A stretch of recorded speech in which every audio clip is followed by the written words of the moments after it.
but I would not have bet on the Timberwolves last night without Rudy Gobert, just because I would have thought that would have been a huge absence.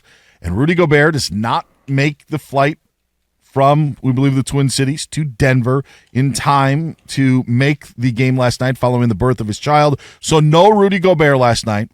And as it turns out, the Timberwolves didn't even need him, Ryan Hollins. They end up winning by 26, as we discussed at the opening of the show. However, does this change your thoughts on Rudy Gobert's decision, what he decided to do in terms of he chose to be with the mother of his child and their newborn baby, his first child, and missed out on game 2? Does the outcome, does anything change how you felt prior to the game with Rudy Gobert's situation? If they weren't so stacked in the front line, I would be concerned. I would say it's a big thing. I think when you have those moments happen, what happens is you end up rallying around your guys, and they rallied around Rudy Gobert being out, and it's tough when you're on the other side. And this is something that I learned.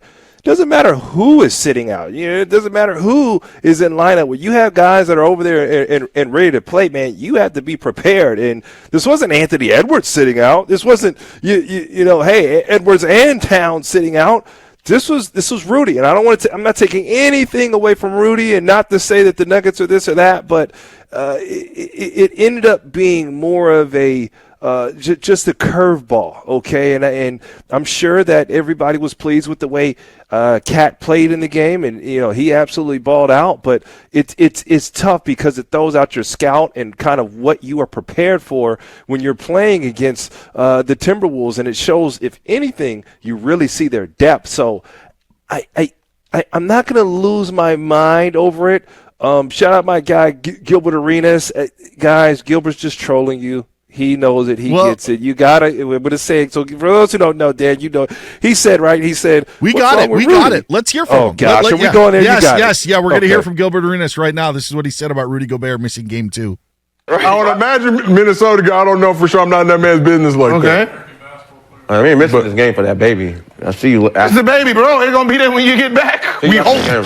Right. I mean, I'm just saying. Yeah. No, I'm just saying. The baby going to be okay, but unnecessary. The baby going to, it don't know.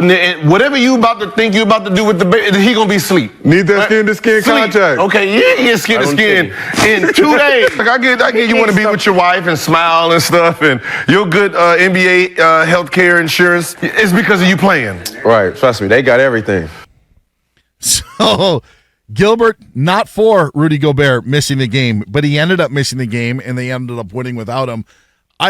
This is a conversation that was big on the Doug Gottlieb show yesterday. So if you feel Gilbert is trolling Ryan Hollins, this is what Doug had to say, and let's see if you feel Doug was trolling when he laid out his opinion about Rudy Gobert. I don't think it's crazy to go like, hey, look, dude, the game starts at 7. We need you there at 5. You're done at 10. It's a 5-hour window. Have the baby or have the baby after. And if you miss, you're going to be there. But this is your job. And you're like, well, it's basketball. It's not life or death. Well, first of all, just yesterday you told us how important basketball is to you.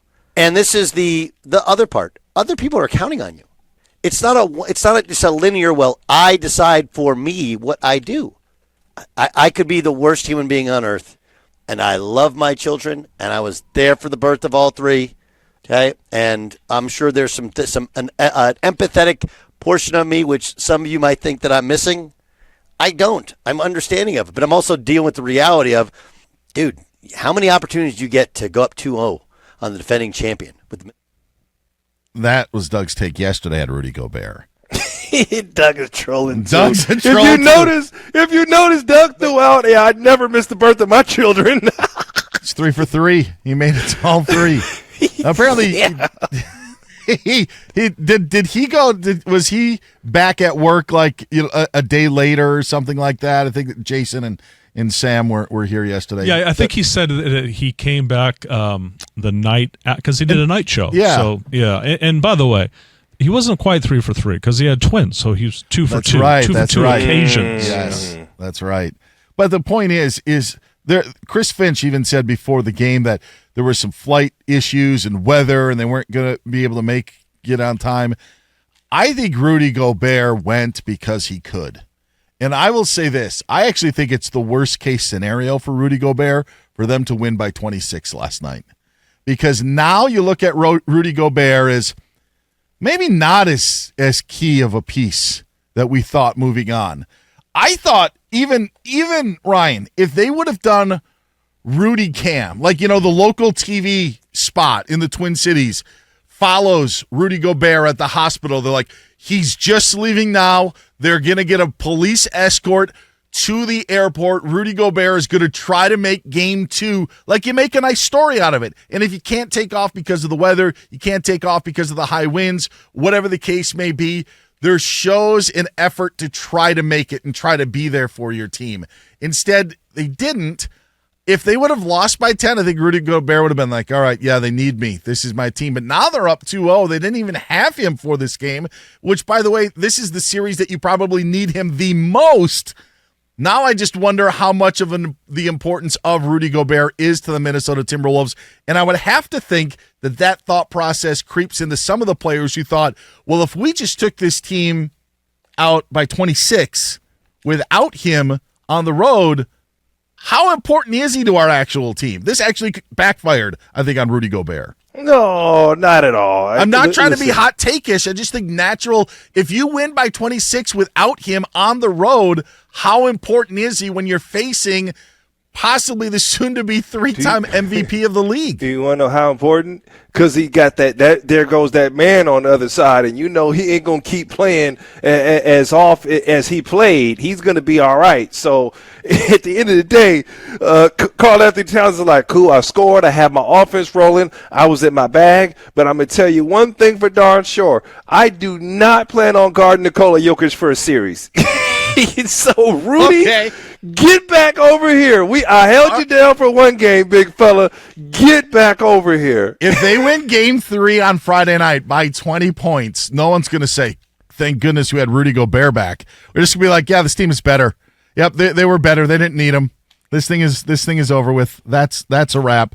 No one's going to say, thank goodness Rudy Gobert is back with the Minnesota Timberwolves. By the way, his tenure there, it's not like it was on thick ice anyway. Remember the incident last year with Ryan Anderson? I'm not even going to go back to the COVID stuff, but it hasn't always been great, with Rudy Gobert in certain situations. Rudy has brought a lot of scrutiny on himself during his career. I think I said Kyle Anderson. Yeah, Kyle Anderson. Yeah, but Rudy has not helped himself out. And I will say that. Rudy has not helped himself out in a couple of situations. So that's what it's about. When you hear Rudy's name, there's kind of a question mark to a couple of things, and Rudy's kind of cocky by the way he handles himself in certain situations. So that's the thing with Rudy Gobert. But I'm going to tell you one thing right now. Karl-Anthony Towns like, I ain't guarding Joker. They about to go at me and mess up my numbers. It's nice when you can guard Joker. And you're like, hey, Nas Reed, you got him. Hey, Rudy, you got him. And when the guards are getting beat on the back line,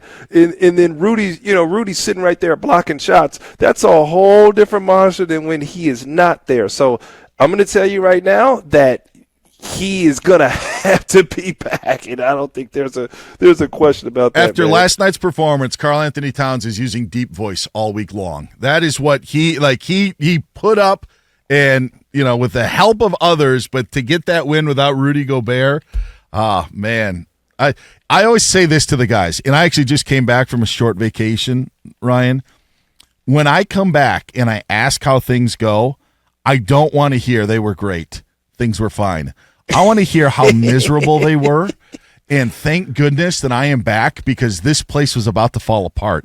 That's what I want to hear, and that's what I think Rudy Gobert probably in his heart of hearts was thinking, man, it'd be really great to be missed. And then they go out and they win by 26 without him. Even worse than they destroyed Denver even more so than they did in game 1. So any of the cred that you could have built up in game 1 completely went out the door. Listen, it's human nature. It's you can say as much of I want to be a great teammate, I want to be a great player. There are human emotions that come into this. And I know that there are some Timberwolves who are thinking like, man, we didn't even need him. Maybe we are that good. And Rudy's thinking geez. I wish they could have needed me. He's the defensive player of the year. This is a year, and this is especially now. If this was like Golden State or another series where you have to get small in order to match up, maybe so. But you have arguably the greatest post that we've had within the last however long.